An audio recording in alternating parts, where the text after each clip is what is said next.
Mightn't happen to have a piece of cheese about you now. Hello and welcome back to more Films Under Constant Critique, where we take a look at films, some good, some bad, and some downright awful. I'm Bongo Baikov, joined by our host, Maverick, Dren, Zaria. This week, we're taking a look at the 2017 film Blade Runner 2049. Yeah, and you know what this means. We finally have a sequel on this podcast that beat Fury Road's gap.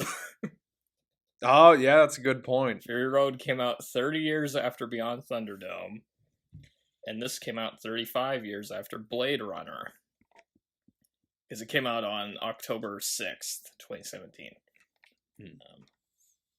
And unlike Fury Road, this one was able to get the original star back. Even if it was in a somewhat reduced role. True, yes. That's what Fury Road was missing. It was missing a Mel Gibson cameo. Yeah, why wasn't he the villain? They could have called him the Maddest Max. I could totally see him as a Morton Joe. They got the villain from the first movie back, though. Which is impressive. Toe cutters actor. And this also managed to beat the biggest gap between first and second movie on this podcast. What was the previous? Which that record was previously held by Escape from LA. Oh, yeah. Which came out 15 years after Escape from New York. Strange how they didn't remake the first movie like that one did. But yeah, Blade Runner 2049, it cost about $160 million and made only $267.5 million. So, like the first one, it was a box office bomb. And I think, again, they made the mistake of kind of marketing it as an action movie, and which there is more action in this one than the first one, I would say, but it's still not really an action movie. Not really, yeah. This also is the third longest movie we've done on the podcast. 2 hours and 43 minutes. I'd like to remind you, though, that's still shorter than the making of documentary for the first film. What's funny is the only two movies we've done on the podcast that are longer than this one are both Batman movies. Those being Dark Knight Rises. And The Batman. Yeah, The Batman. We've yet to do a movie on this podcast longer than The Batman. Join us next week when we watch Das Boot. Das Boot. Oh, jeez, that is a long. This movie was directed by Denis Villeneuve. I don't know if that's the way to pronounce his name, but I think it is. I tried looking it up. I think that's how it's pronounced. Yeah, he directed Dune. The one that came out a few years ago. He's also directing Dune Part 2. Arrival. Which, that's a movie I would recommend. That's a good movie. There. It's kind of more... It was an attempt to do, like, a more realistic idea of, like, what it'd be like if humans tried talking to aliens. Okay. If aliens came and visited. Sicario, that's another one. He did Prisoners. Prisoners, yeah. And Enemy, so a couple movies of Jake Gyllenhaal. And it was actually because of this movie that made me want to see the new Dune movie. When I found out it was the same director, I was like, okay, I need to see it at some point, because I'm like, yeah. I mean, yeah, without jumping too far ahead, I will say I am interested in checking out some more of his movies after seeing this. Yeah, he's done some, like I said, like, I've liked his sci-fi movies for sure. You know, Arrival I mentioned, and Dune. This. The cast. So we got Ryan Gosling. Yep, playing our main character, K, a replicant Blade Runner. Yeah. And his filmography, well, I mean, most people, they probably know who he is. But... Yeah. His biggest movie of his career is coming up, Barbie. I never thought we'd mention that on the podcast. Well, we have to. I mean, Barbie's the cinematic masterpiece to rival Oppenheimer on its opening day. It can't rival Morbius, but yeah, he's in. But Ryan Gosling, of course, he was in Drive, The Notebook. He played Neil Armstrong in First Man.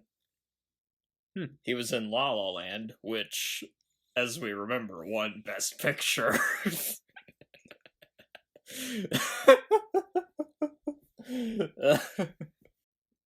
Trying to see what else he was in, because I actually don't know if I. I need to issue a correction. It was Moonlight that won Best Picture.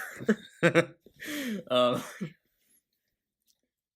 The Nice Guys, which I'll admit, I was kind of on the fence about him as an actor for a while, like, because it seems like most of his roles he's just playing these really stoic characters, but then I saw The Nice Guys, I'm like, oh, he can also do comedy, so he has a little more range than I initially gave him credit for.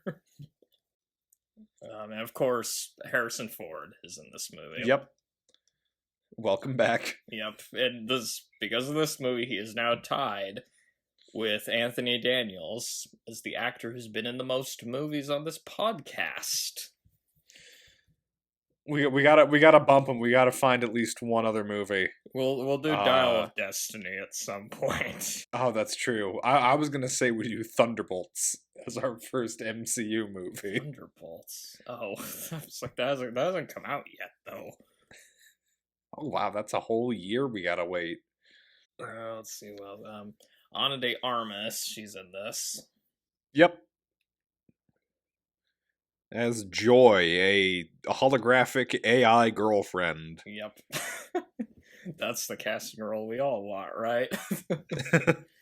And she's also in Knives Out. Yep.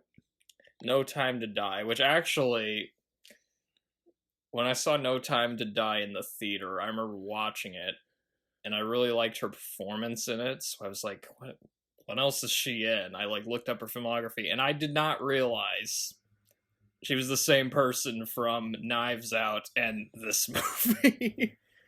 Did not know it was the same person. They're very different performances. Very different roles in all three of those. And she's up for an Oscar right now, because she was in Blonde as Marilyn Monroe. Oh. That's a movie that's got a lot of controversy around it. Yeah.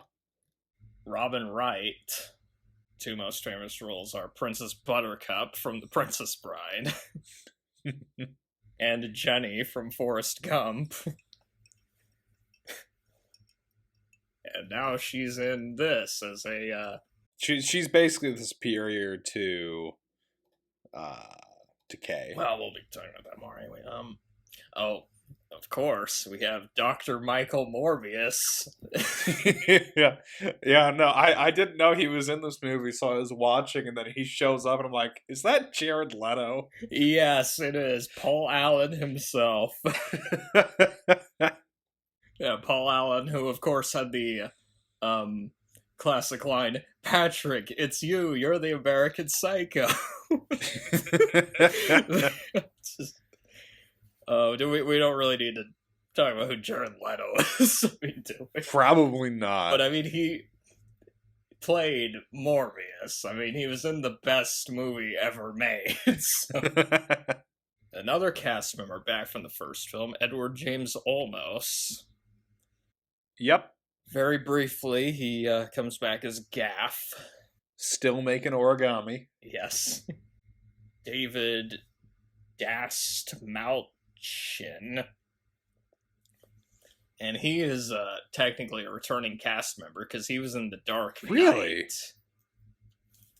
He played the paranoid schizophrenic in The Dark Knight. I'm trying to remember who he plays in this movie.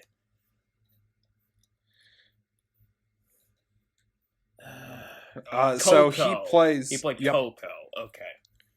And then I know that he was also in the Twin Peaks season 3. Oh, really? Yeah, he was the pit boss at the casino.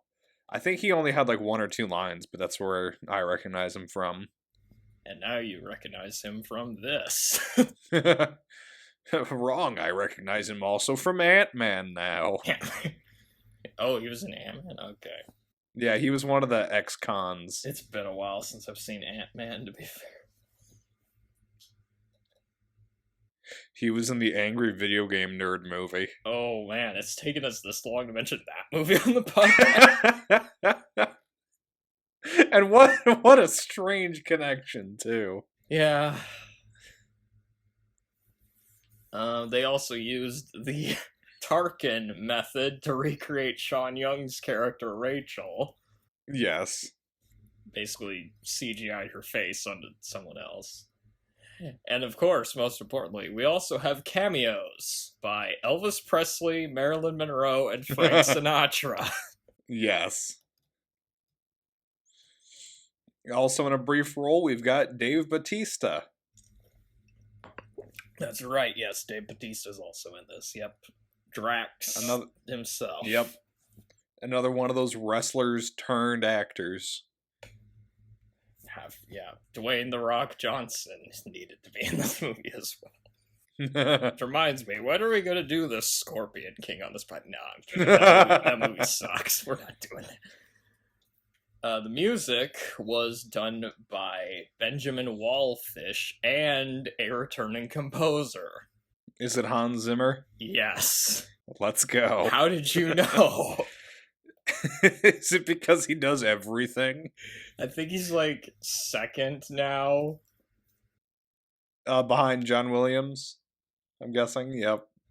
I mean, who else is gonna be like? Quick, we have to do all 5 Pirates movies. And the Harry Potter movies, because he does the music movies too, doesn't he?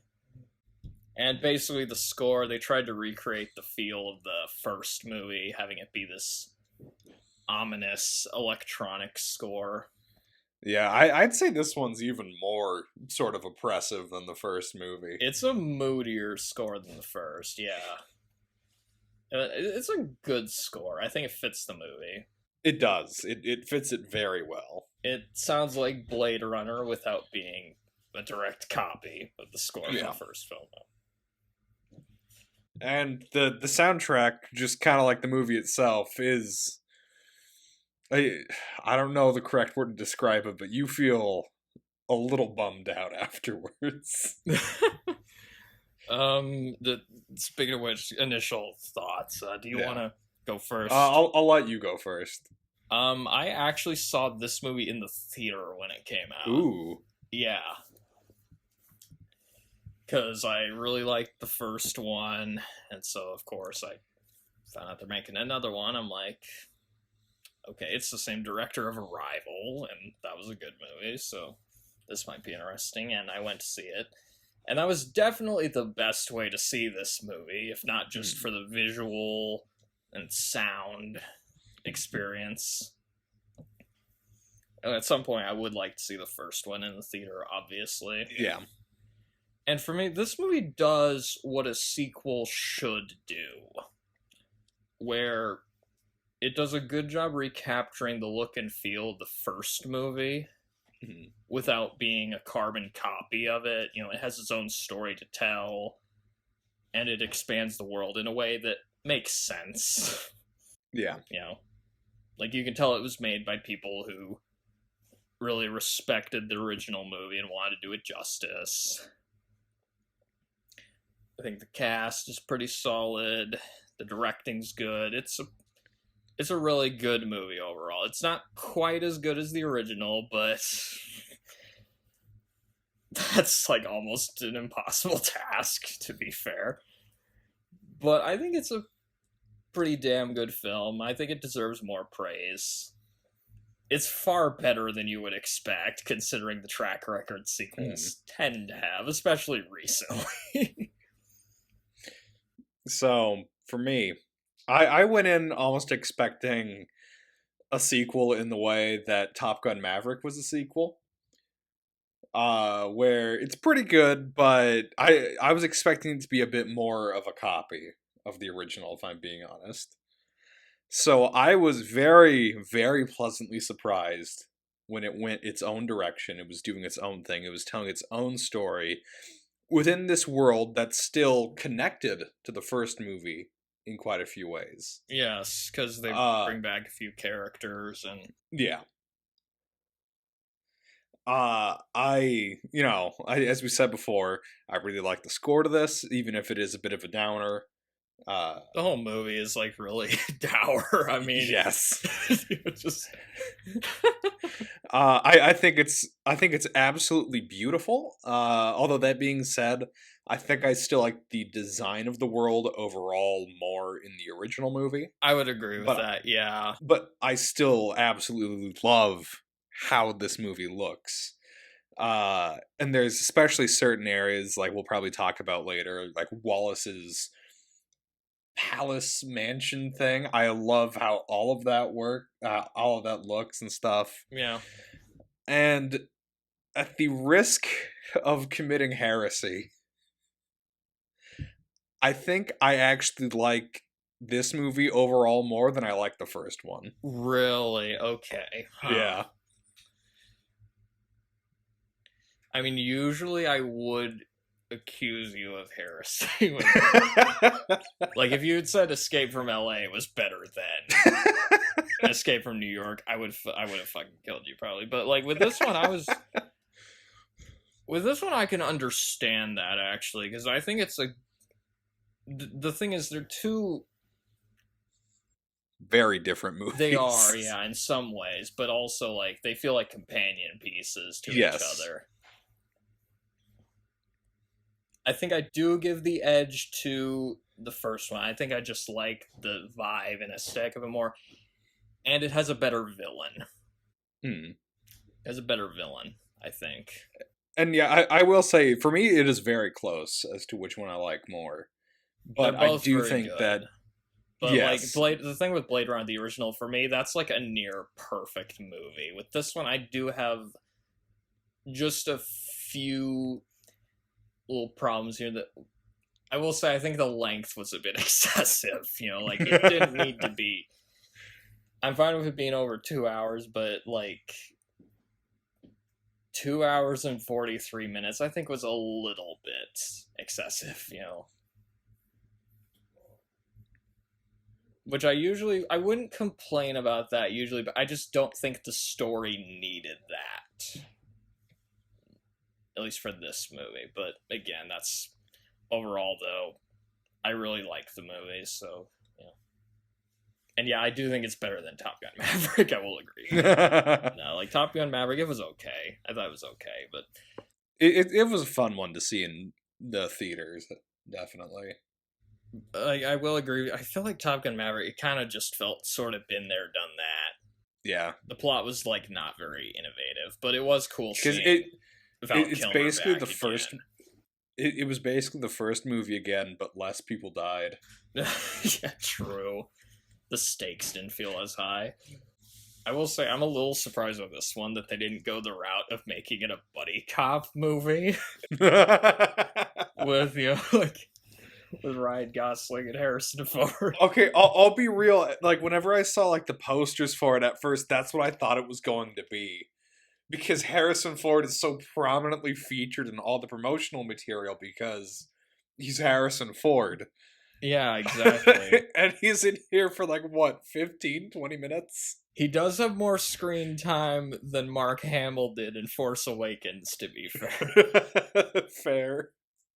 Which I'm surprised. He doesn't die in this one. Unbelievably. Yeah, that is very shocking. Please don't kill Indiana Jones. I beg you. Don't do that to us. With Dell Destiny. Yeah, I'm glad you liked this movie, though. Yeah. I liked it more than I did. Now I think it's like, yeah. So one thing I do, getting into the movie, one thing I do Yeah. like with the opening is like the logos are kind of glitching. Yeah.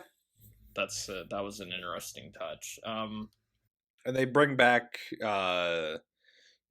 basically the same opening text from the original movie as well to explain just very briefly what are replicants, what's going on in the world, essentially.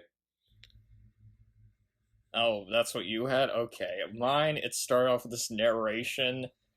It says, there are those who believe that life here began out there, far across the universe, with tribes of humans who may have been the forefathers of the Egyptians. Oh, wait a second. That's Battlestar Galactica. But no, yeah, we get an opening crawl. And it explains what the replicants are. The Tyrell Corporation went bankrupt after replicants became illegal. And then the environment went to shit. As if it already wasn't bad enough. Before an industrialist named Neander Wallace, who is Jared Leto's character, Michael Morbius. I think you misspoke. It's not Jared Leto's character, it's just Jared Leto. It's just Jared Leto! If you go pay to be on his island, this is what he acts like.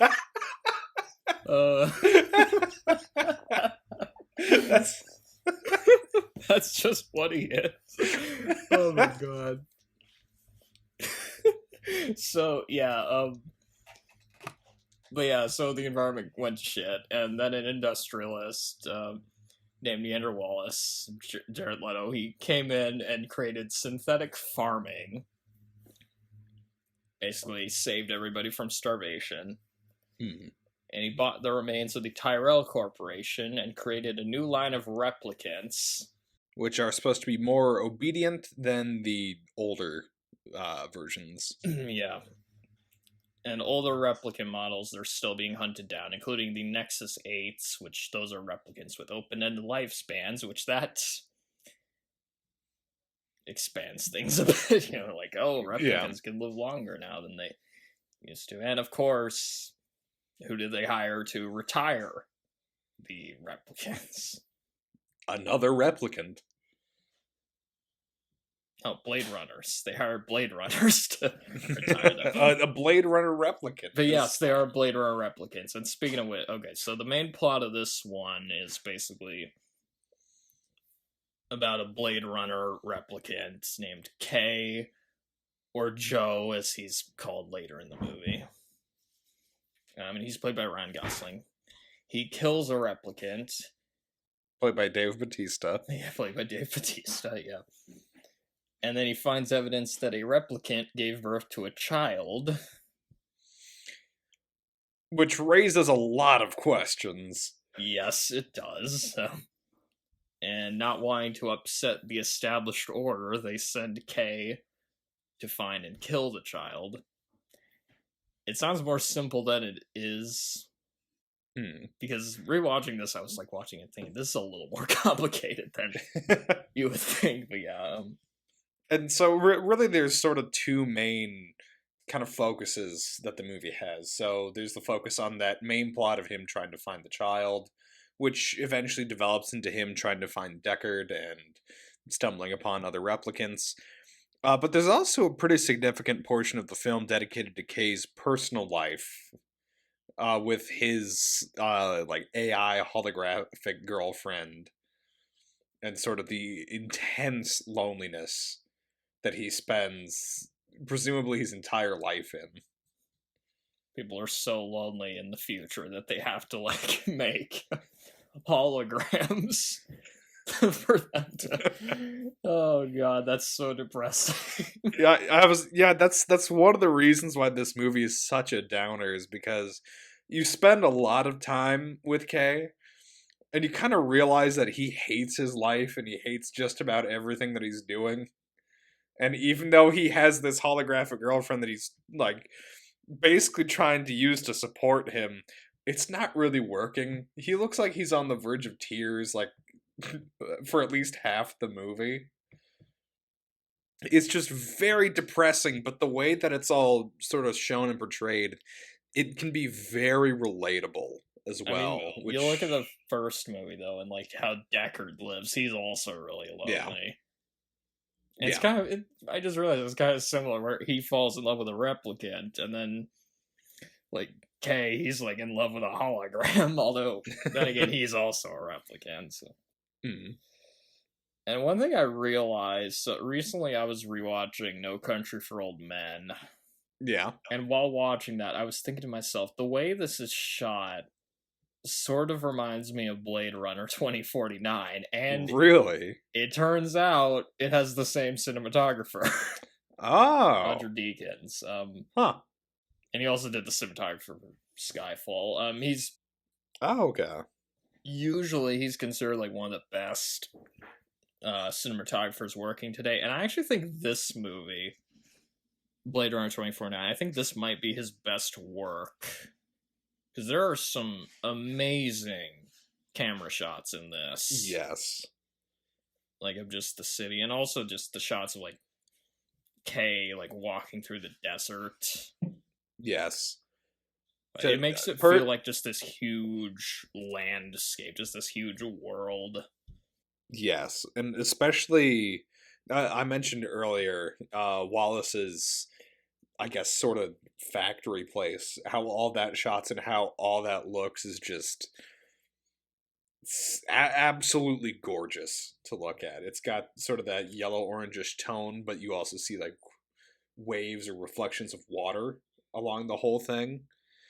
You've got the weird, creepy lab area where it's all these replicants suspended in bags of water, essentially. That was weird, yeah. Or like Dave Bautista's like weird farm that he works on. Oh, yeah. The dirt farm.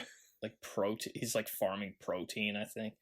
Yeah. I mean, if it kind of goes without saying, but again, like the first movie, visually, this is like a masterwork. I mean, yes, the sets and just the overall. It's probably one of the best looking movies I've seen in a while, at least. It looks incredible, yeah. And again, it doesn't just copy paste the older movie; it adds new designs of its own. Yeah, you get a lot of just these desolate landscapes. Especially out in the desert, where there's all these giant statues that really don't have an explanation. They like mentioned in the opening crawl there was like a famine, and you're like, yeah, it looks like yeah, it, you know? yeah. There's like that one part where Kay finds a flower just in the middle of nowhere, like just everything else is just dirt and like rocks and shit. So yeah.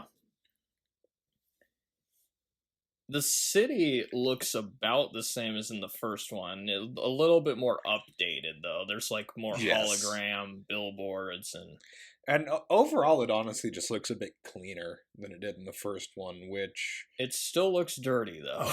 It does, but that was one of the things that I mentioned earlier. How I said I think I liked the design of the city more in the first one. It does look somewhat sanitized in this movie compared to the original. I think part of that might just it's a more modern movie, so yeah. But I will agree with you. The first one did look grittier than this one. But it's still there's lots of crowds and traffic, lots of fog. Like it still feels like it's set in the same world. And not just that, in one of the, I forget exactly which scene it's in, but one of the ones that's showing holograms, we learn that the Soviet Union is still a thing in this world. Oh, I did not notice that. Oh my god. That's kind of funny to think, yeah. There's also more drones in this, too. Yep. There's like a lot of drones flying around. Kay even has his own drone that he takes along with him. And what? Honestly, like I was just watching this thing. Honestly, this world it seems even more of a dystopia than the first one. Like it. Oh yeah, which definitely fits with the story. Because you learn about the famine, then there's an event called the Great Blackout that essentially wiped all like computer and hard drives that there were.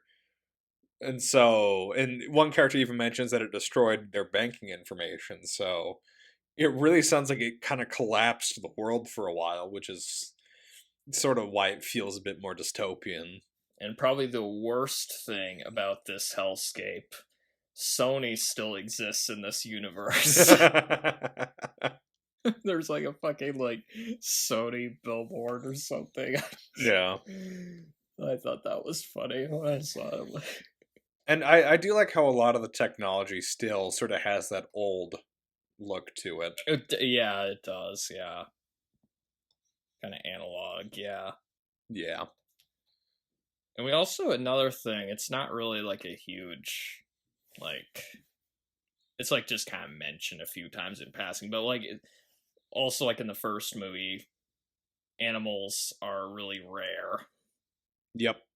They're like commodity, but apparently wood, like real wood, is also rare in this world. And I'm like, but that does make sense though, because trees, famines, there wouldn't be any trees. So yeah. But one of my favorite parts though with that is when Kay at one point takes this wooden horse toy that he thought he used to have as a kid. It's complicated, we'll get to it, but anyway, he has this wooden toy horse. He brings it to a guy and he says, "You could buy a real horse with this thing." Which indicates that apparently wood is more rare than horses are. Yeah, I liked that guy actually. Yeah. Dr. Badger. He's only in that one scene, but just that little interaction he has with Kay there, I thought was funny. He's not even speaking English either, but the guy's line delivery I just thought was funny. So mention him. We'll start talking about Ryan Gosling's character. So he plays, like we mentioned, he plays a Blade Runner named K, or Joe, as he's later called in the movie. And when we first see him, he is really intimidating. Yes. In that first scene. Like, he feels like an assassin. Because he basically just shows up at Dave Bautista's house. And I mean, any dude that's able to kill Dave Bautista, you gotta be afraid of them. Like, Jesus. And it's a really good fight scene, too. Like, it shows that he's a force to be reckoned with. They, like, break through a wall. And I also like that, instead of using the Voight-Kampff machine to figure out if somebody's a replicant, he used this device that can scan someone's eye to see if they're a replicant. I don't know if it has an official name, but I kind of took it to be just essentially a smaller version of the Voight-Kampff machine. Like, the technology might have progressed for that, so they're able to make them handheld and portable. Yeah. Because it essentially does the same thing. Yeah, basically. They just don't have to ask him, like, questions like, oh, yeah, if you saw a nude picture of a girl, or it's like, stuff like that. And also, another deal, he, like, takes his eye out so he can, like, after killing him, he, like, took his eye out so he can scan it again. Oh, yeah. And, yeah, basically, he spends the whole movie not showing a lot of emotion and hurting and threatening people to get information out of them. So he's not a very pleasant guy to be around. Not really. And like we mentioned earlier, he's a replicant who is hired to kill other replicants. And Dave Bautista even points out like this, like, hypocrisy too. He's like saying, how does it feel killing your own kind? He says, I don't retire my own kind because my kind doesn't run. Because he is a replicant, but he's like a newer model. Yeah, where they're supposed to be more obedient. He kills older models of replicants. Yeah. And this is also an interesting, because in the first movie, you generally see the replicants, they're either servants or fugitives, I guess. Yeah. The right word, yeah. Whereas here, he's like... in basically a position of power, which we really don't see Well, anywhere else in the movie. He's not really respected by some of his No. co-workers. One of them just straight up calls him the skin job, which, as we talked about last time, is a slur for replicants. So he has this horrible job, and he's also just not respected by society. So he's kind of in a way, he's sort of a combination of Deckard and Roy. Where he's part of the establishment, but you definitely get the feeling that he doesn't really like to be there, and that nobody else really likes him at all. Yeah. And again, he does a lot of it, because he's a Blade Runner, he does a lot of investigating, and he does probably more investigating in this than Deckard did, actually. It feels like he's doing actual forensics in this one. Yeah. And I will say that was one of my favorite parts about the first one, and still one of my favorite parts about the movie, about this movie, is I do like that they go through the detective work throughout all of it, because it works great for advancing the plot, letting the viewer know exactly what's going on, but it's also pretty good for the character development of Kay. You can see how he works through things. You can see the process that he goes through. I find it funny that during the investigation at one point, he brought his holographic girlfriend along to look at genetic code. Yeah. And I think Ryan Gosling, he was definitely the right guy for the part. Yes. I feel like they probably just saw Drive and they're like, oh, that's the guy we're going to get to be in this movie. Because he's also a really, just not a very sympathetic character in that one either. Well, I would argue that he is somewhat sympathetic. Actually, he is sympathetic, especially once you get later on in the movie. He's like but Deckard, he definitely, where he definitely starts off very unlikable, but over the course of the movie, he kind of goes through that, He basically gains his humanity throughout the movie. Because he starts off as essentially a robot who's sent out to kill other robots, but then by the end he's actually fighting for a cause that he now believes in. Well, we'll get to the ending of it.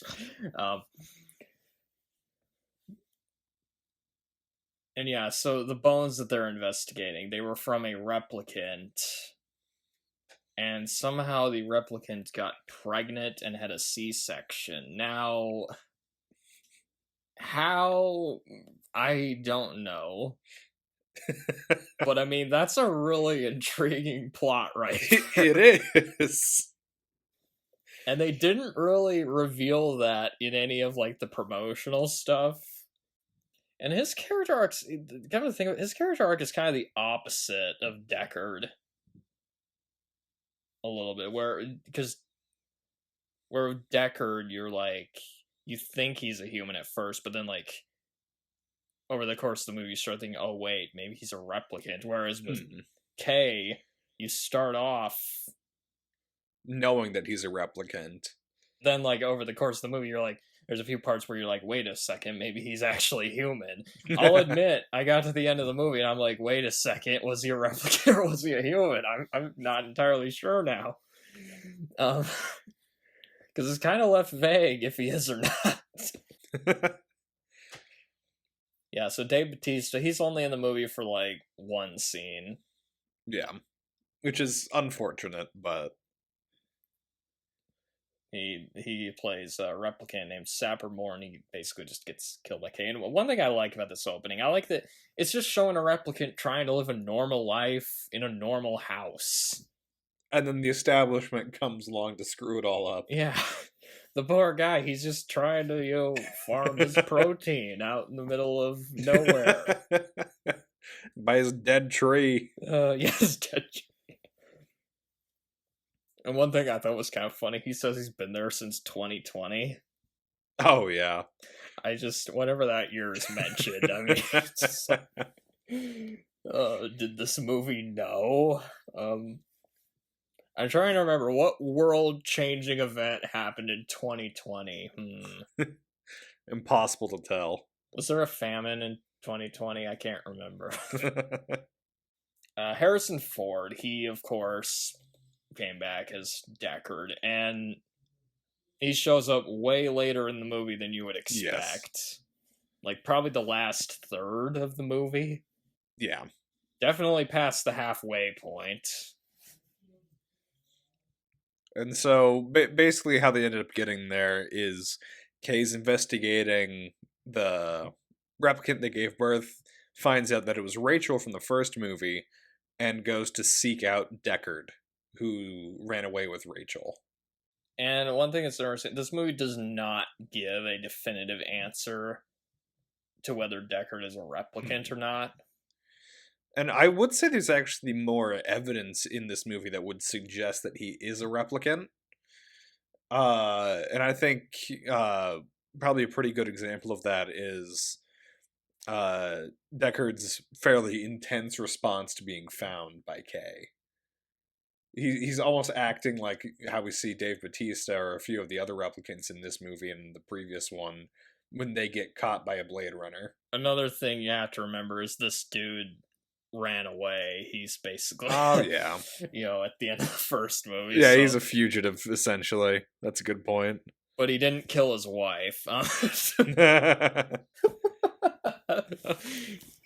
He didn't kill his wife in either this or The Fugitive, actually. Hell, we don't even know if his dog is real or not. Real. Like, because he has this dog living with him. We don't even know if the dog is a replica or not. One obvious thing is, Harrison Ford is clearly older in this movie. Yes. So if he is a replicant, he's obviously not a Nexus 6, like in the first movie. He'd be one of the later models, if he is a replicant again. And one thing that's interesting, his first line in the movie, he actually quotes Ben Gunn from Treasure Island. Oh, that's right, because he asked him for a piece of cheese. Yes. And yeah, Deckard kind of is like Ben Gunn a little bit. He's just living out there. Yeah. Although, I guess he chose to be there, unlike Ben Gunn, who was not given much choice. Poor Ben Gunn. And I mean, yeah, Harrison Ford, he's not really in the movie as much as you would think, but he's still great, obviously. Yeah. He's Harrison Ford. I mean, he still feels like the same character from the first movie, even though yes, it's clearly years later. So, and I mean, that's probably about what you would expect Deckard would do. Mm. The poor dude, he's just... He wants to be alone. He just wants to live in the ruins of Las Vegas and watch holograms all day, drinking his whiskey. Yeah, his near endless supply of whiskey. Imagine this: you're just living out there all alone. Then some random stranger shows up. He tracked you down, found you out in the middle of nowhere. I mean, of course you'd be paranoid. Wait. He's a Blade Runner. He's a former Blade Runner. That's interesting. A former Blade Runner trying to kill a younger Blade Runner. You're trying to recreate that Will Smith movie where young Will Smith has to hunt down old Will Smith. Was it Gemini Man? Yeah, Gemini Man. I never saw that. Neither did I. I heard it was terrible. Yeah. It's probably better than Bright, though, to be fair. Bright was terrible. It's hard to be worse than Bright, let's be honest. It's hard to be worse. Well, if you're Suicide Squad, you can manage to be worse. Yeah. And I like that Deckard, he's just got all these holograms of famous people that he plays. So we got, like, Elvis. Very briefly, we get Marilyn Monroe. Yep. And then, of course, Frank Sinatra. Which that's, like, one of the things I always remember about this movie. Because, when I went to see this in the theater, I was like, holy shit, I did not expect hologram Frank Sinatra to be in this movie. That's amazing. And I like this fight scene they have. It's a pretty fun one. While all these holograms are going off, they're just Well, even before that, when Kay gets shot while on top of the balcony, falls down and disappears because he's a replicant, so he's not actually hurting. And then, like, after all this, like, Deckard says, we could keep at this or we could get a drink. Yeah. And then Kay says, I'll take the drink.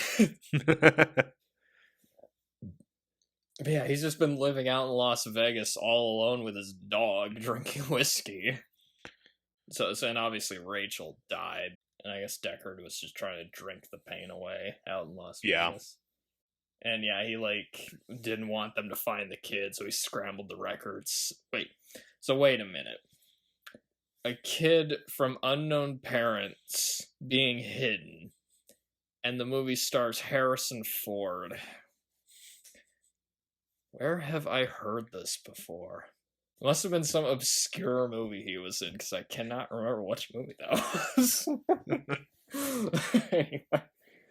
So, some of the other characters. Ana de Armas, she plays Joy, and she is Kay's hologram wife, who's constantly changing hair and clothes style. Yes, to try and appeal to Kay. And honestly, their relationship sort of reminded me of Plankton and Karen. When you said hologram wife, the first thing I thought of was Plankton and his computer wife. Because she even makes hologram food for him. I forgot the hologram meal. It's just overlaid over a thing of French fries that he has. Yeah. So wait, does this mean replicants can eat that? That's weird. There's a lot of weird choices made with replicants, if we're going to be honest. But I think their chemistry in this is great. Oh yeah. They actually feel like these two machines that are in love, you know. And for an anniversary present, he gets her an emanator. Yep, so that he can take her wherever she wants to go. Yeah, and there's this nice scene of them standing out in the rain. Yeah. She gets to see rain for the first time, yo. It's amazing. And also the special effects on her are really good, because she actually looks like a hologram. Yeah. Kind of goes without saying, I guess. And what was kind of scaring me though while watching this is she seems the most human out of anyone in this movie. That's a very good point. It's like everyone else, you got like Ryan Gosling, who's all depressed and lonely and You've got Deckard, who's also depressed and lonely, and self-loathing. You've got Dave Bautista, who's depressed, lonely, and pissed off. You got Wallace, who's just insane. Yes. And looks like Jared Leto. Yeah, everybody else just seems kind of miserable in this movie. She's like the only... It's just... the only cheery character that we get. I guess she's programmed to be that way, though. And I'll be honest, like, when she died in the movie, it made me really sad. That was very sad, yeah. Yeah, I was like... with how Love just stomps on the projector, and as she goes, she says, "I love you," to Kay. Like, that hurt. Yeah, the two saddest death scenes in the Blade Runner movies were both robots, basically. I guess in her case, the hologram, sorry. But machines, machines dying. Although apparently there's like other models of her up on billboards, so maybe he could go buy another one. Or not. He could have, but he didn't. And that like billboard scene is probably one of the most well-known parts of the movie, I would say, when there's the gigantic version of Joy that's talking to him and basically there to sell him a product, where she's like, "You look like you've had a rough day. You look lonely."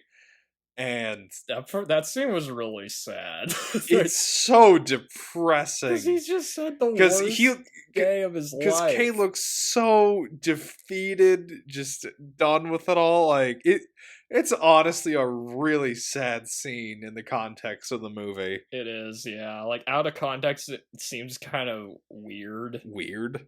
Granted, Yeah. there's a lot of things that are weird in this, but just the fact he's in love with a hologram is kind of strange. Yeah, you just feel bad for the poor guy the whole movie, just because his life is a fucking, like, mess. Like, just... Yeah. Again, he's kind of like Deckard. The dude just, he never looks like he's having a good time in this movie. And considering what his life is like, and considering what the world they live in is like, I mean, yeah. Yeah, fair. And one of the only other people that actually seems to treat him with any respect in this movie is his boss, Yep. Joshi, played by Robin Wright. Yeah.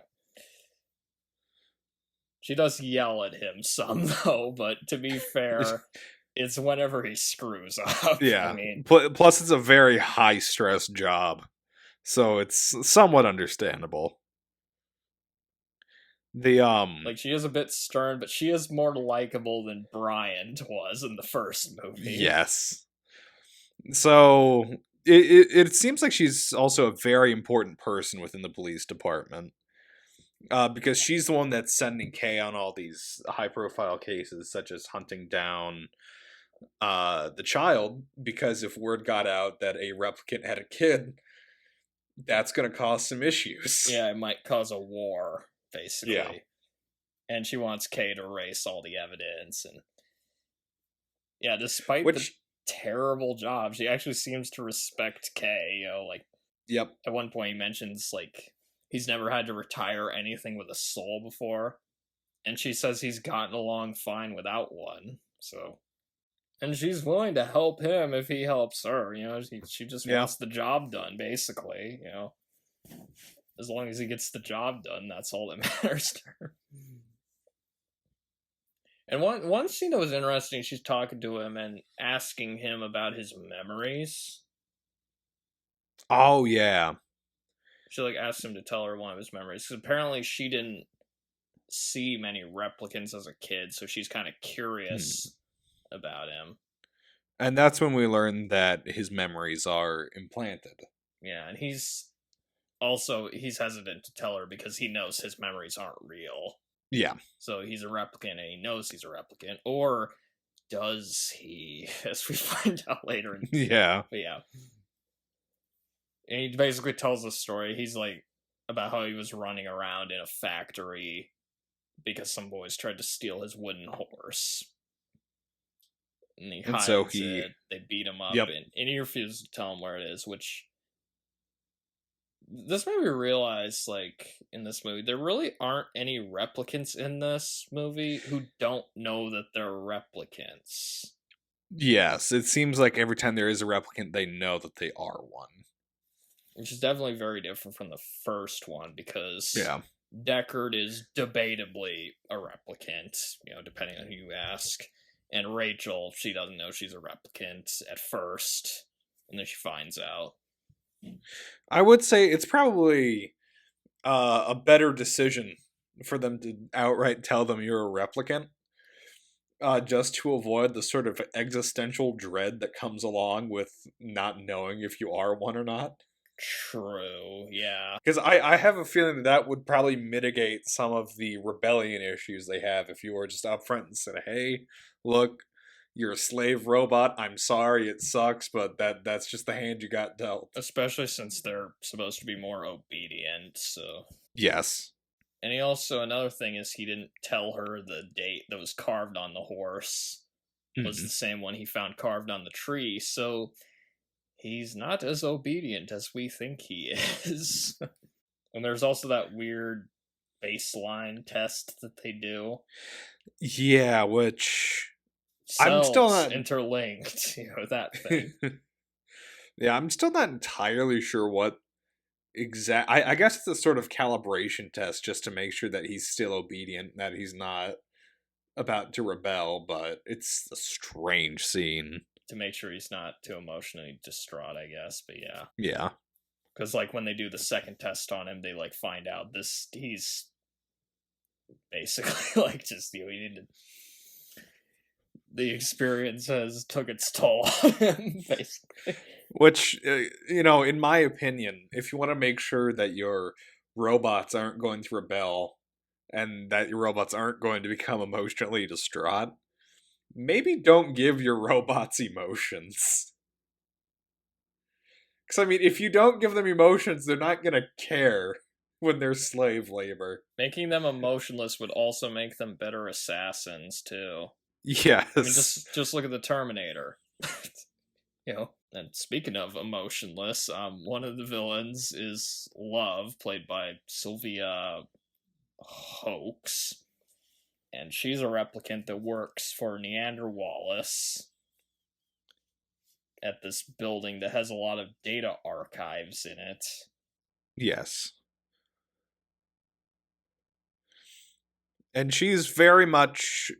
It feels like she's essentially taking a similar role within Wallace's company that Rachel had in Tyrell's company, where she's sort of a secretary, sort of like oversees a lot, but she definitely holds a lot of power in this company. She's like if Rachel was the Terminator.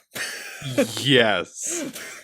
Because the whole time, like, she is brutal. Like, she, like... At one point, she kills Coco and steals the bones. There's, like, that one part where she's ordering some guys in a junkyard to kill Kay. Yeah, and then she starts bombing the place while getting her nails done. Yeah, she's getting this, like, futuristic manicure while she's just... It's not just that she's getting a manicure either. Like, the guy has a welder's mask on, essentially, while he's doing it. Yeah. And she kills Joshy and like looks through her computers. The whole time she's basically just trying to track down the like Kay, I guess. Yeah, because I think she wants to get to the child before he does. Because Wallace mentions at one point that Tyrell found out the secret to getting replicants that can reproduce, and that he wants to figure that out, so he's sending Love to try and find the child so that they can replicate. I will admit that is one of the weaknesses with the movie. I think the villains needed a little clearer of a motivation in this. Yeah, I would have honestly enjoyed having more of Wallace in here, because he seemed like a very interesting villain and a very interesting character. But he just needed... We just needed more for him to do, essentially. Yeah, which, speaking of Wallace, he's played by Jared Leto. And he's not in the movie that much, but he is definitely memorable. Yes. He's very creepy in this. He's very much one of those, like... He falls in this archetype of villain where it's they want progress at any cost. Yes. And he is insanely dedicated. I know Jared Leto, like, I saw a clip of Jared Leto talking about the character. He compared him to Elon Musk. I'd say Wallace seems like he's a bit more intelligent, but... He's still less creepy than Mark Zuckerberg. But there's one scene with his character that even to this day... I still find it a bit hard to watch. Yeah? Which one? Which is where he cuts a female replicant's oh, yeah. downstairs area. That was a weird scene. Actually, the second time I saw this movie, when we rented it, I actually got up and went to the bathroom during that scene. Yeah, that's a good point to do it. But again, just like most of the rest of film, anytime we see Wallace, it's within that like orangish yellow palace area. And so like every scene that we see him in is just absolutely gorgeous. The set design, it kind of reminded me of like a James Bond villain lair. Yeah. Like Dr. No's lair, especially. Yeah. And he's just this he's just a freaky dude. He's blind for one. He has these weird like contacts. I don't know exactly what those things are, but these weird things in his eyes, and he literally thinks he's a god. Yes. And the replicants are angels and are also his children. And apparently Love, he is his best angel of all, according to him. An angel that kills a lot of people. So I guess the angel of death, then, in that case. And considering how he treats his creations, I don't think that's a good compliment. No. And yeah, just the lighting during his scenes is very interesting because it's like casting all these waves on the wall and stuff, and also just the music during those scenes is very weird. It's very ominous. Like, you just feel anxious whenever you see Wallace come up. And I really do think his character needed more development, because what we saw of him was interesting. Like, his motivations are interesting, because he's like this dude, he wants to save humanity, but his methods are... extreme. And he essentially goes off on this monologue about how we're meant to basically inhabit all planets and that the universe is theirs for the taking. He also has this weird comment where he's like, we stopped progressing once we decided slave labor was bad. Okay. And you're like, oh, okay, so he's a villain then. He's a... Oh, yeah. I struggle to find many redeeming qualities about this man. He is very smart. And he did save humanity from extinction. He saved them from starvation. So there's a few redeeming qualities. But yeah, overall, he's just this... He felt like a cult leader. More than an industrialist. Because he's supposed to be this industrialist. But I'm like, Jesus, this guy feels more like he'd be hanging out with Charles Manson or something. Like, I'll admit, the first few times I saw the movie, I was like, I wasn't sure if I actually liked the Jared Leto's performance in this or not, but I think rewatching it, I was like, I think the only reason I was hesitating is just because I just find this dude so disturbing. Yeah. Again, the only thing that I don't really like about it in terms of the movie is they don't give him enough to do. Exactly, yeah. He's the main villain, and they don't really give him much to do. Like, yeah. But again, he's definitely... I definitely remember his character, that's for sure. Yes. If not just for his weird design, like, just... He's also wearing this, like, robe. It looks like this Japanese robe. Yeah. Or something, like... And the scene between him and Deckard, I really like. Yes. Because he's, like, very fascinated by Deckard. And he seems to think Deckard is a replicant. And he also seems to believe that Deckard holds the key to unlocking replicant procreation for him. And he even offers him essentially another model of Rachel to live with. Yeah, he basically built a replicant that looks exactly like Rachel. It's like trying to win him over.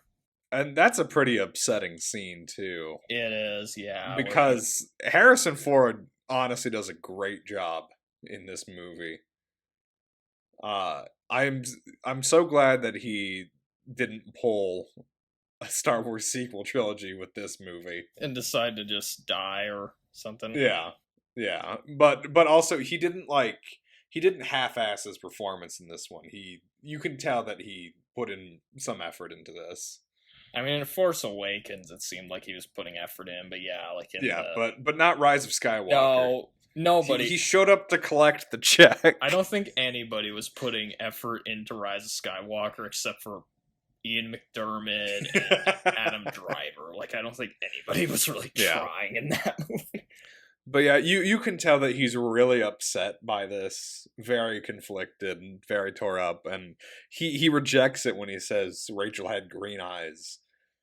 And then we see Love shoot the Rachel, and that... It was a depressing scene. That hurt. Yeah.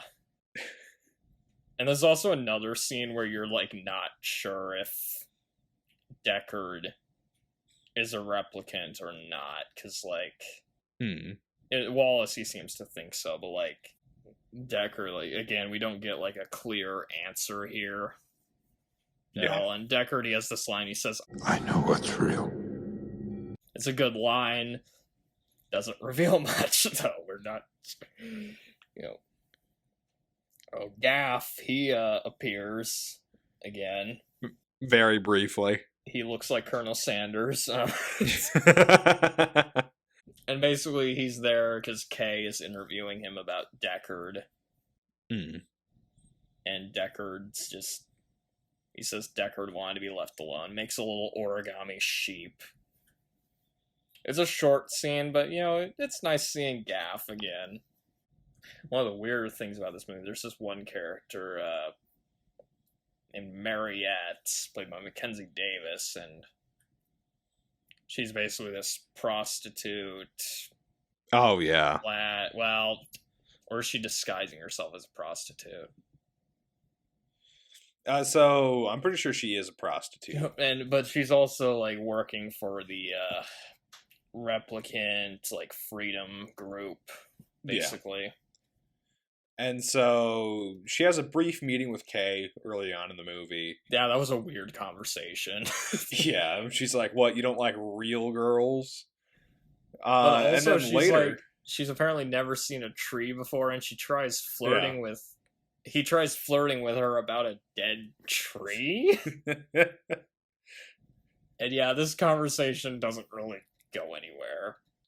But then later, Joy ends up essentially hiring her and bringing her to Kay's house so that they can have, like, sort of simulated sex with one another. Yeah, they have Joy superimpose herself over Mariette so that he can have sex with his wife, kind of. It's a weird scene. It's a weird scene, and it honestly kind of felt like Kay was very weirded out by it as well. I mean, considering where technology is going, I wouldn't be surprised if shit like this starts happening. And it does bring up interesting questions of, like, whether holograms can feel pleasure. But yeah. And it also adds another layer. Does this mean he's technically fucking two women at the same time? And it also raises another question. So we've already established, I guess, with his hologram wife. So we've already established that for whatever reason we gave these robot slaves, like, minds and emotion and cognition. Are the holograms the same?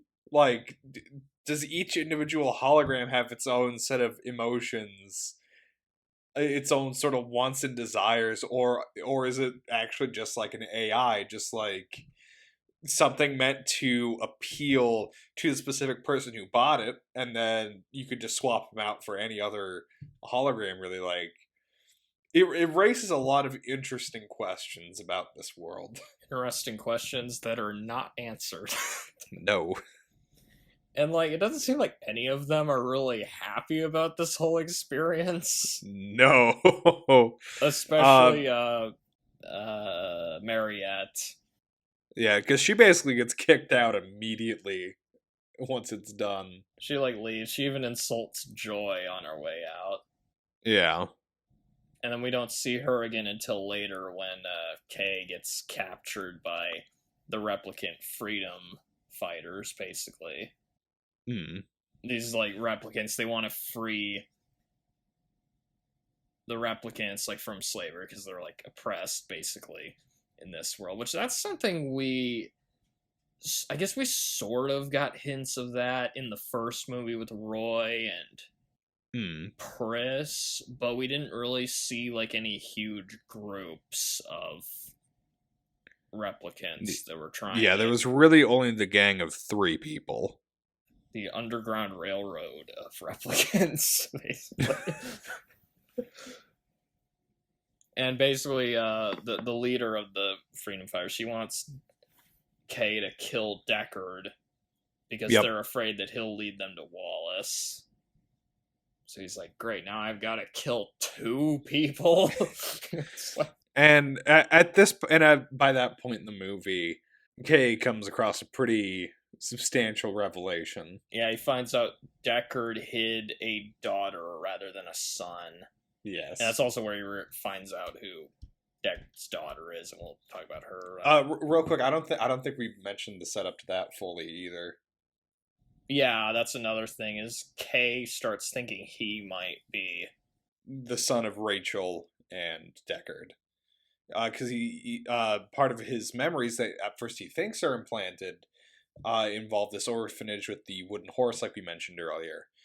We'll come to find out that their kid would have been sent to that orphanage at that same time. And his own birthday lines up with the date found on the tree and found on the wooden horse. And so he starts thinking that he is the son of Rachel and Deckard.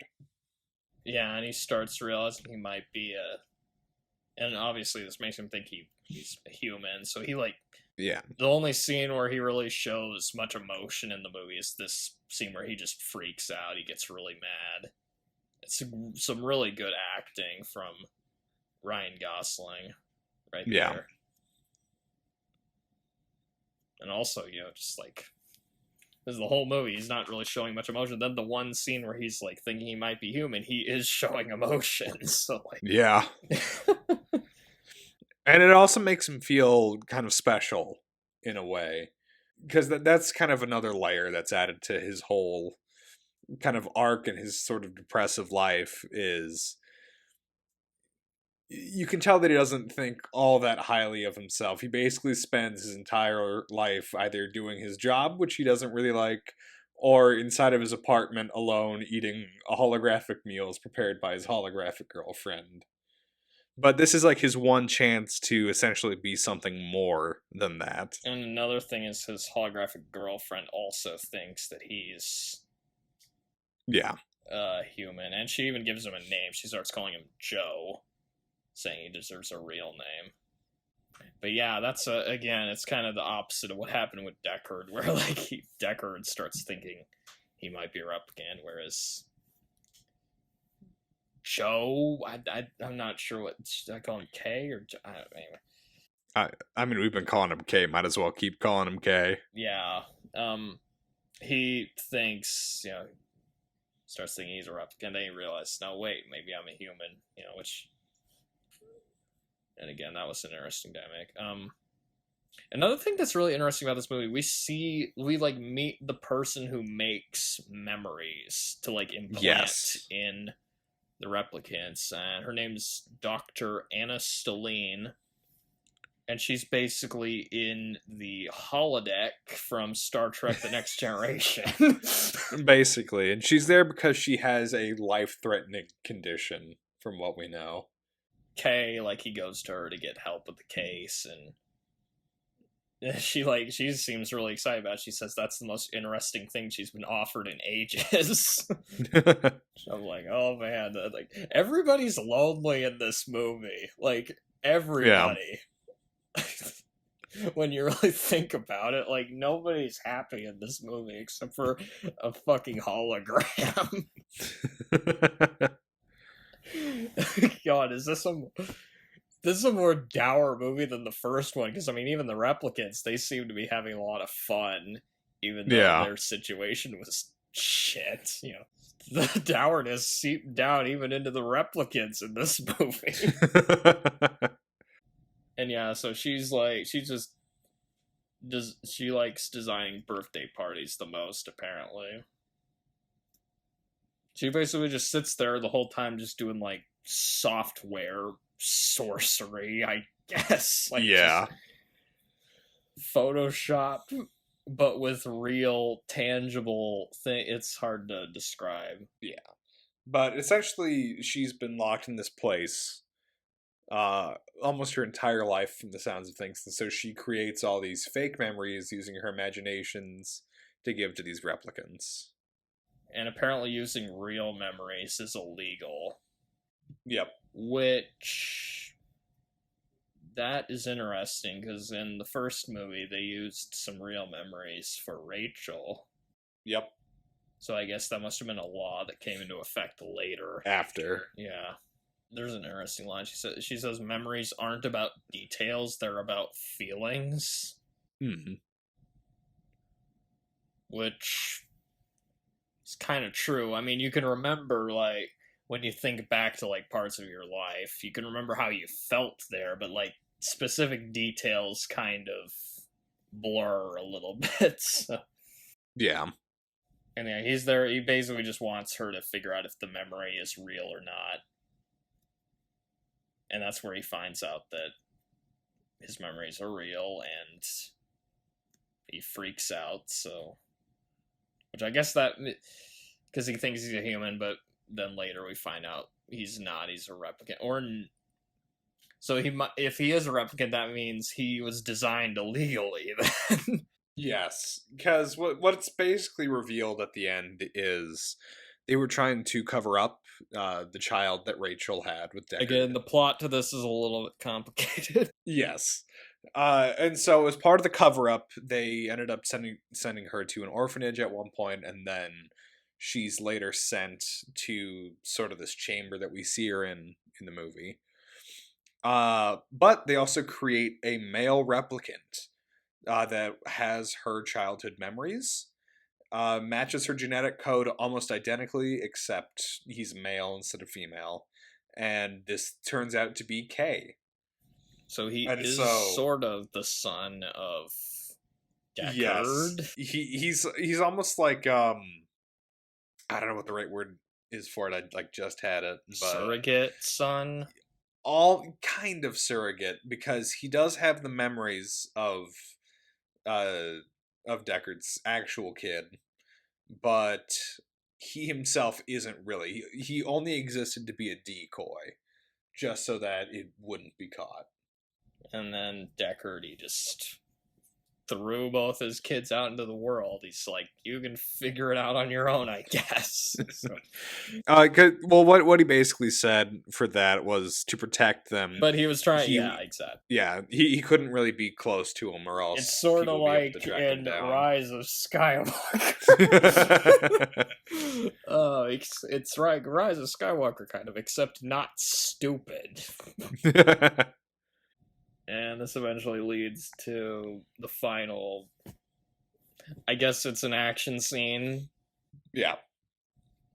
As close as you get to an action scene in this movie. Although calling this an action movie would be a stretch.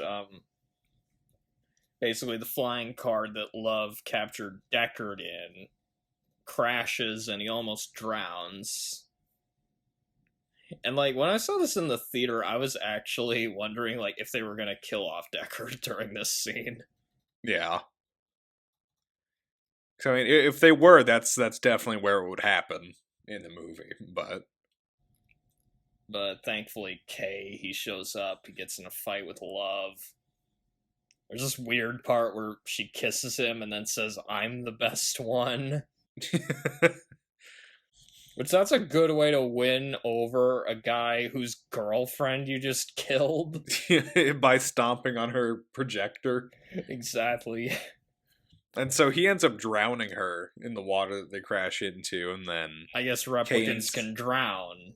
Yes, that is another great point about replicants is you've made these robot slaves that are supposed to be working in these highly dangerous areas. Why make them die in the exact same ways that humans could die? I guess Neander Wallace isn't as good of a manufacturer as we thought. I have so many questions as to why replicants are designed the way they are, because they don't make a lot of sense.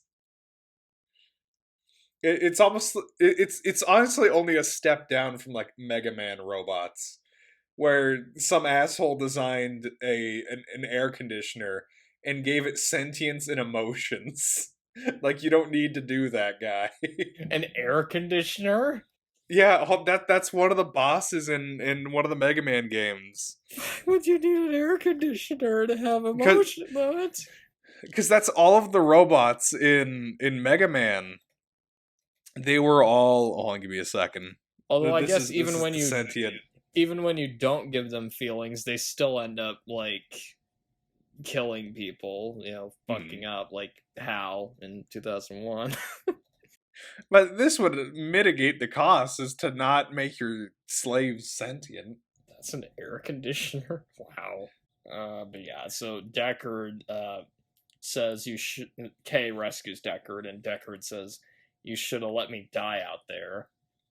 And then Kay says, "You did. You drowned out there." Not in. And so it's essentially Kay now covering up the cover-up, basically. Okay, yeah. Because he was supposed to kill Deckard, but he didn't. So yeah. And he's also supposed to kill Deckard's daughter, but he doesn't do that either. So he's kind of bad at his job. Towards the end, yeah. Because the Freedom Fighters wanted him to kill Deckard, and then his boss wanted him to kill the daughter. So yeah, he doesn't really please anybody. Nope. Not even himself. Not even himself, yeah. And then he just dies. Basically. Yeah. It's left a little ambiguous, but he has been gut shot and he's laying there. And just based on the tone of the movie, it does feel like he dies. I looked it up. The Wikipedia summary says he died.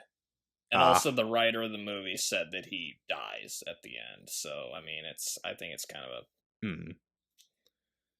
Yeah.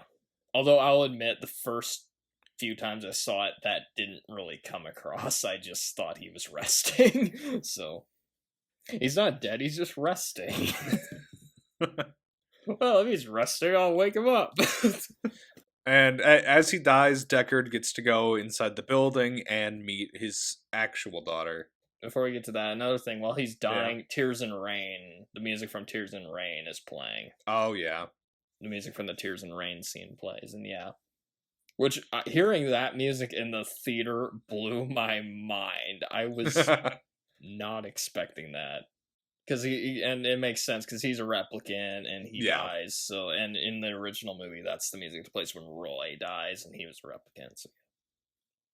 And yeah, then Deckard goes to meet his daughter, the software sorcerer. Yes. And that's the end of the movie,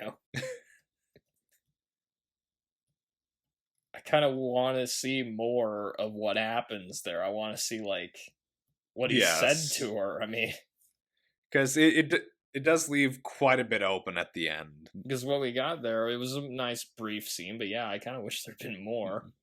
So yeah, that's the movie. It's really like when I finished watching it, I kind of just had to sit there for a couple minutes, just like like that. It's a lot to take in, and it's not really a feel good movie at the end of it. No, but neither is the first one. No, but I still think it's a great movie. I absolutely loved this one. Yeah, I do really like it. I think it's a good sequel. I actually think it works pretty well as a standalone film. Yeah, you don't really need to have seen the first one to get what's going on here. And obviously, it has huge shoes to fill, considering how monumental that first movie was. But I think it manages. It tells its own story, but it respects what came before. It does a good job expanding the world in a way that makes sense. I mean, as far as sequels made many years after the original, this is definitely one of the better ones. Yeah, 100%. And I think this adds a lot of interesting ideas to, like, again, I like about sci-fi movies, just like the relationship between humans and technology, and this definitely adds more new ideas to the mix, especially with holograms. Yes. It also does a lot to build on the world of Blade Runner. And also just the idea of, like, robots, like, giving birth to, that's something we've never seen before, and that's only the catalyst for the plot. And not to mention, I like how we get to leave LA in this one. We get to see more of the outside world. We get to see more of it. Yeah. Las Vegas, which was just fantastic. it feels like a huger, grander movie than the first. Like, it definitely Yes. feels like more of this huge world. I think the cast is very good. Like, I think everybody's pretty well cast, but I think in particular, Ryan Gosling, Harrison Ford, and Ana de Armas, they're the standouts, at least for me. Yes.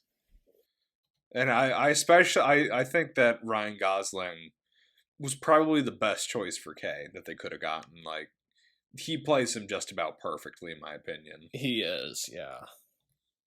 He's really believable as this, like, just self-loathing, depressed, lonely guy that he's got to go kill those fucking robots, and he doesn't want to. So, well, no, he's not even killing a robot. He's like, he kills a few robots, but he's like, he has to kill a human in this. So it's kind of reverse of the first movie, where you gotta, instead of a human being sent out to kill robots, it's a robot being sent out to kill humans. So sort of like the Terminator.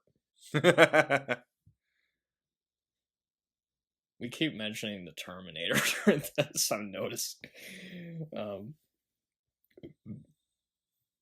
And also, again, just seeing Harrison Ford back is always nice. It kind of adds a interesting contrast to him and Ryan Gosling's character, where he's the older, more experienced, but also, in some ways, he's kind of the same person. Yeah. Like, except he's lived a longer life. He's suffered more loss than Kay has. Ana de Armas, of course, great as the hologram. Just all the stuff with the holograms I thought was interesting. It's very interesting seeing the play between that relationship between the robot and a hologram, and seeing how both of them can act almost human. It's one of the nicer romances I've seen in a movie, and it's between machines. I mean, and they play it so well, though. Like, they both are very believable as those characters. It's a very long and slow-paced movie. I hate making this criticism, but it is just a little bit too long. And before anyone gets mad at me for saying that, two people that agree with me on this are two of the people that made the movie. Denis Villeneuve and Ridley Scott. They also thought the movie was just a little bit too long. Huh. Usually you don't hear that. But again, it has a really good atmosphere, an interesting world. I definitely think the villains were underutilized. Neander Wallace needed a little bit more screen time. He's the main villain, and he's only in, like, 2 or 3 scenes. Yeah. And what we saw of him was, again, interesting. Fantastic. Yeah, I liked what I saw of him, I think Jared Leto did a good job. The guy gets a lot of hate from some people, but I don't know. I thought he was pretty well cast in this one, at the very least. And obviously, he's perfect as Morbius. One of my favorite movies. Is this movie as good as Morbius? That's the real question here. Overall, I was definitely glad I rewatched it. I was looking forward to rewatching this one, because I'd seen it a few times before, and I was like, I'd like to watch it again, if not just to get a better grasp of the plot and characters, because it is a lot to take in. It is, yeah. And I would like to thank Hideo Kojima and Metal Gear for training me on how to untangle complicated plots like this and actually follow. Yeah. You probably had I don't know, you might have had a better time following it than I did, because I'll admit, there were some stuff but yeah, okay, yeah, do you have anything else you want to say about it, or? I guess just my final thoughts are, it does a wonderful job at expanding the world of Blade Runner. We get to see more of not just Los Angeles, but also more of the outside world, such as Las Vegas and in some areas outside of LA. Like I mentioned, I think the performances, especially by Ryan Gosling, were just phenomenal for the movie. The whole thing looks absolutely beautiful. Yeah, the set design is just incredible. Yes. A lot of them are practical sets, so you gotta really commend them for that. Yeah, they didn't just put them in like a four-walled green screen room. You just don't get too many movies like this, and yeah. Unfortunately, when it came out, it didn't get enough attention, because it didn't make its money back, and people just went to see it and they're like, what is this slow, depressing, well-shot thing that I'm looking at? I mean, when I saw it, I knew what to expect because I'd seen the first movie before, and I loved the first movie, so yeah. And I was expecting about the same. I was expecting it's based on what I'd heard about it. I was like thinking, yeah, it does sound like they're going about the same direction. At the very least, they chose a good director to do it, and the cast looks pretty good, so, and it turned out pretty good, I think. Again, I like the first one more, but the first one is, like, almost perfect for me. It's, like, one of my favorite movies of all time. Like, it's definitely high up there, I mean, for sure, I mean, saying a movie is not as good as Blade Runner is, like, almost like going, well, no shit, Sherlock. It's like, I'm glad that this one just did its own thing, it did take some of the style and aesthetic of the first one, but it did its own thing, and it respected the source material. It continued the story in a way that made sense, and it also gave us new stuff that was really cool, so I'll commend him for that. It's one of the better, like, recent sequels, I think. Yes. Certainly better than, well, we don't have to talk about that.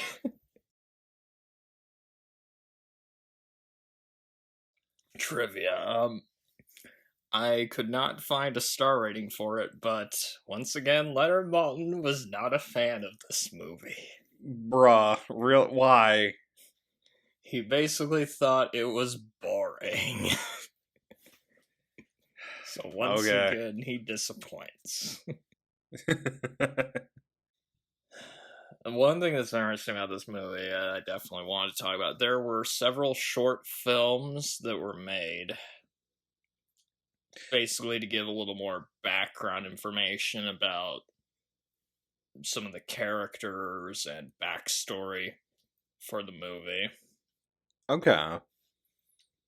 The first one that was released was 2036 Nexus Dawn. And these short films all came out the month before the movie did, by the way. Okay. Jared Leto is in this one, and it's basically his character, or just Jared Leto. And he's in a LAPD board meeting introducing the new line of replicants, basically trying to convince them to unban replicants. Okay. And it does give you a better idea of how the replicants work, which is basically that they're obedient and they live as long as the customer pays, What's interesting is it was directed by Luke Scott. I mean, guess who that might be? I'm guessing he's not the baseball player. There's a baseball player named Luke Scott? No. Oh, is he Ridley Scott's kid? Yes. Huh. Well, one of them. Because apparently he also has a daughter who has directed movies. But yeah, Luke Scott is Ridley Scott's son. And his other credits as a director include short films made for Ridley Scott films, including ones for Prometheus and Oh. Covenant. Oh. Which I did watch one of those. Apparently, one of them was like a TED talk given by Wayland. I think I've heard about that one before. What's I might funny? have, What's funny is the date they chose for that TED talk. It's in the year 2023. Oh, so it's coming up. So of course I decided to watch it. But yeah, and he's only directed one feature film, and honestly, it looks interesting. Really? And I'd like to see it sometime. I don't know. It's probably not any good, but it's a sci-fi film called Morgan, and it stars Anya Taylor-Joy. Oh. And it's about... Well, take a wild guess. Is it about somebody named Morgan? No, what's it about? It's a sci-fi film. Is it aliens? No. Hold on. Am I stupid? What's Blade Runner about? Oh, robots. Yeah, it's about androids. Now, as for the actual short film itself, 2036 Nexus Dawn, it's not bad. Although the music made it sound more like, it may feel more like a trailer than like a short film, but hey, you do get to see more of Jared Leto being creepy. So that's like we said, that's what this movie needed more of. He doesn't get much screen time in the actual movie, and I think the clip does a good job setting him up as the bad guy. Huh. Hell, maybe do a bit of editing. You could put it into the actual movie. And the second one's interesting because it's called 2048 Nowhere to Run. And it's about Dave Bautista's character. Oh. And it was also directed by Luke Scott. I actually thought of the short films, this one was probably the most interesting. Just because he's such a minor character in the movie.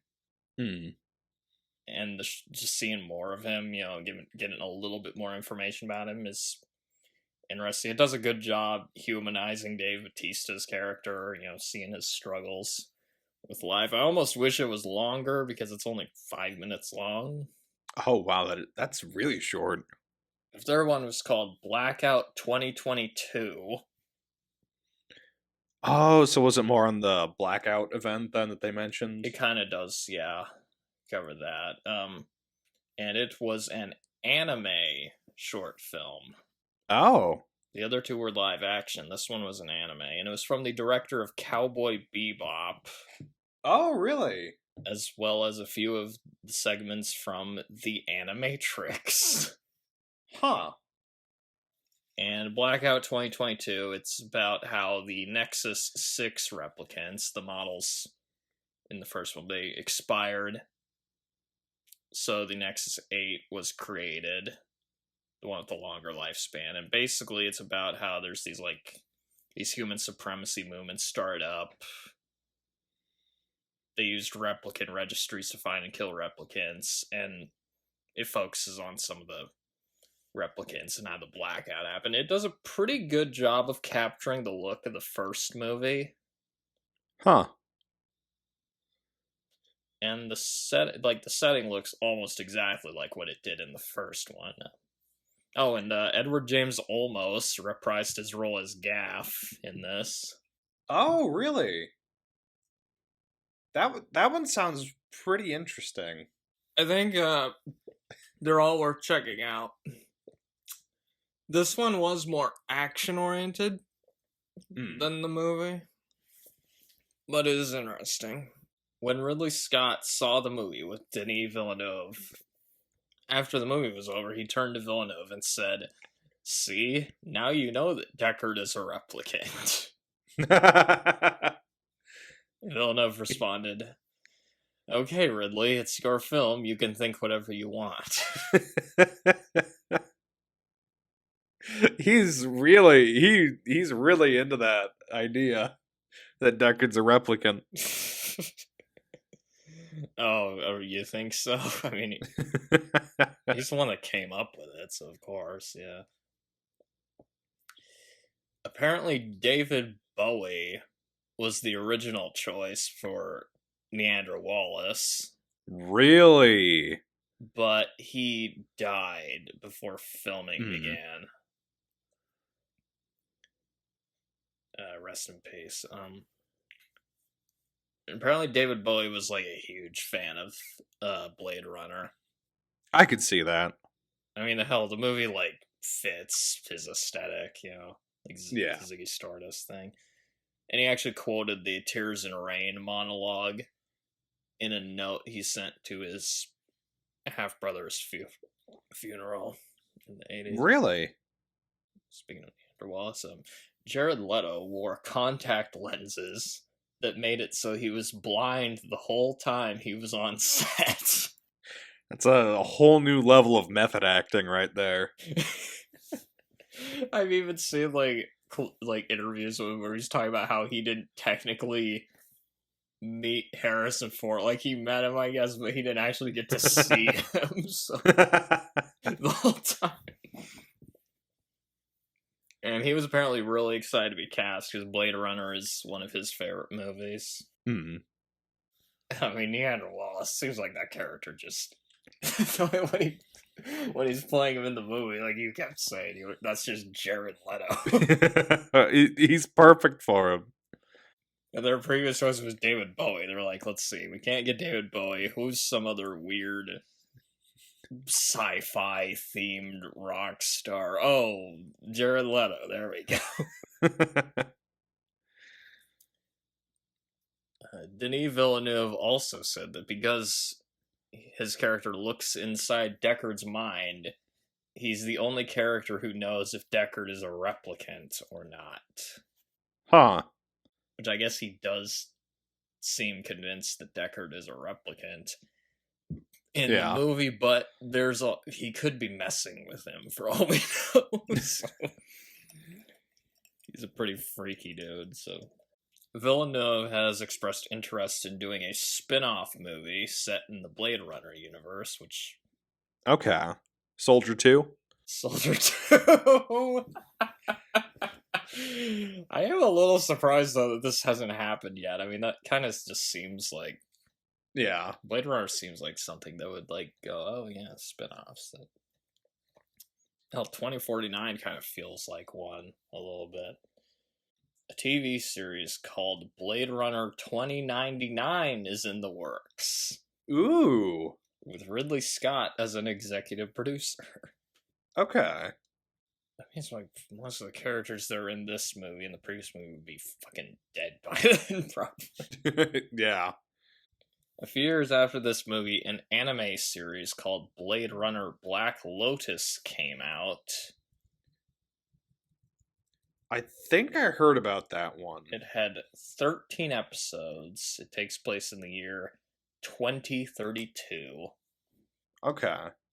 There was one episode of it on YouTube, and I watched that one episode. I was a little disappointed to find out, though, that it's CG animation, not like... Oh. Not like traditional. It ends up just looking like a video game cutscene. It's also TV-14, so it's not as violent as the movies. And also, it doesn't really look or feel as much like Blade Runner as that anime short film I mentioned earlier. Huh. And again, it's more action-oriented, because Blade Runner is an action movie, right? Right? And the plot, I also realized the plot of this is kind of similar to the Bourne Identity. Really? Except instead, it's about a replicant trying to figure out her identity, which is an interesting idea. Yeah. But yeah, I wouldn't really say you need to go out of your way to see this. Like, again, I only watched one episode. I thought it was kind of mediocre. So. Kay's introduction in this movie was based on Ridley Scott's original idea for Deckard's introduction in the first movie. Huh. Hey, it's a pretty good introduction. The rough cut was 4 hours long, Ooh. and Denis Villeneuve considered releasing it as 2 movies Honestly, I'd watch the 4-hour version of it. before he decided to edit it down. Yeah, I'm kind of curious what some of the unused footage was. I wonder, like, if the first movie ended with him finding Deckard.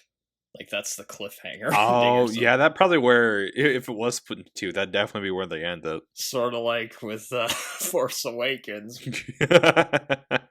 There's a spot on the top of the small wooden horse's head where it looks as if a horn was located but had since broken off.